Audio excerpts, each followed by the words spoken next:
আসসালামু আলাইকুম। আশা করি সবাই ভালো আছেন। দেখুন গরুটির কি অবস্থা হয়েছে। জুমার নামাজের পর আশুগঞ্জ থেকে আসা এক মালবাহী গাড়ি এই গরুর জন্য নিয়ন্ত্রণ হারিয়ে দেখুন কিভাবে উল্টে পড়েছে। আশা করি সবাই এই সব গরু বা প্রাণী খুব সাবধানে রাখবেন, দড়ি দিয়ে বেঁধে রাখলেই তো হয়।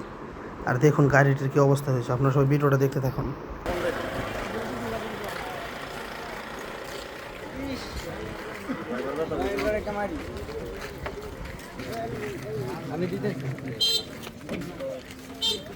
ড্রাইভার কথা হয়েছে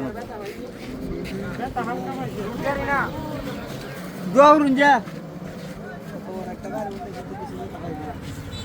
তাও গাড়ি করতে আইসিন? হ্যাঁ, আশুরগঞ্জ তো দেখি কইছে।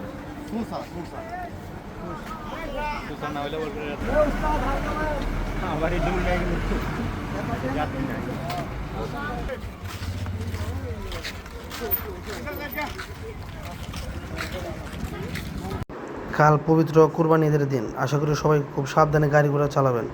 একটি দুর্ঘটনা সারা জীবনের কান্না। ধন্যবাদ সবাইকে।